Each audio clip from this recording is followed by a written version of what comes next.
Hello, hola, guten tag, bonjour, konnichiwa, namaste. My name is the Niche Guy and welcome to my channel. Today I'll be talking about why the Quarry isn't that bad. Before I start, keep in mind that this is a niche opinion that from my point of view isn't the right one, but I'd love to see yours in the comments down below. The inherent problem with a game like this is that there's many different scenarios to how the story plays out. So I won't be going into what the characters do exactly. Well, except for situations where it doesn't matter what option you pick. However, I will try to touch on the feel of the story and how the game looks instead. Now, obviously, this game plays similarly to its predecessor Until Dawn. However, I will not be going into comparing or contrasting the two games and which one I like more. Let me know if that's something you'd like to see. Let's get on to the visuals of the game. There's nothing else to say than to compliment how good the game looks. The all-star voice cast and their models look really similar to real-life selves, which is a nice touch. My only problem with the look of the game is how dark it gets. It makes it almost impossible to see, which hindered my enjoyment at times, specifically outside in the forest. I know it's supposed to be dark, but your eyes adjust, so why doesn't the game adjust? Now those all-star voices for these cast characters worked alright. There were times where I enjoyed the counselors' back and forth conversations. Other times it totally didn't work for me. I don't think the dialogue was that bad. I just found it weird at times with the direction the story went.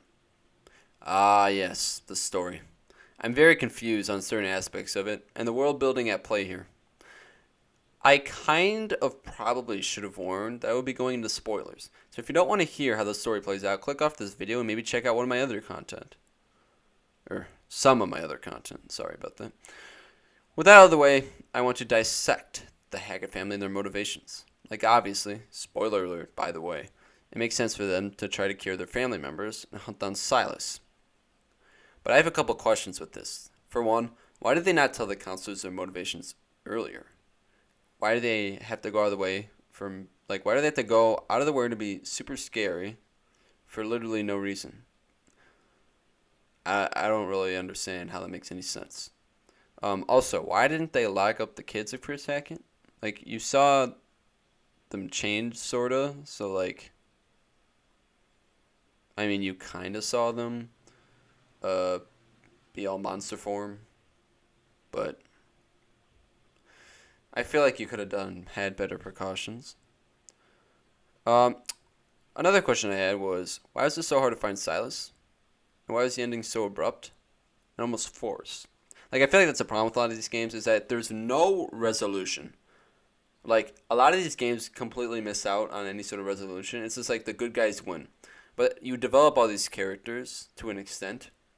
I'd like to see how their conflicts resolve. Speaking of the ending, I feel like the storytelling throughout wasn't very even. Some of the characters, whether you had them die or not, definitely needed more time to shine. For example, Emma, who was kind of thrown away, depending on if you killed her or not. I really liked Emma in the first half of the game. Second half, she kind of was barely existed.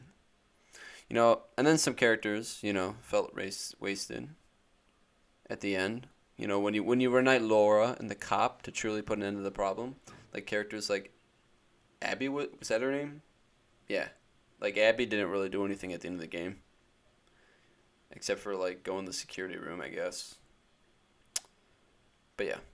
Talking about specific characters, I really enjoyed Laura and Max and the cop. They were very well written, and I loved the mystery behind them. Although, I don't know why the cop went through the whole ruckus of locking them up and stuff when he could have just told Laura that Max is a werewolf demon. I don't understand that. Some characters that I didn't totally like. I didn't really like what they did with Jacob. I think he was fine in the first half. I thought he was an interesting enough character. However, when in the second half of the game where he just basically ran through the woods shirtless, that was not a good idea. Gotta be honest. On the other hand, we also have Ryan, who was the most emotionless character of all time. Sometimes he would say something, and I would be somewhat entertained. But he was so emotionless, and I don't know what Justice Smith was doing with this character.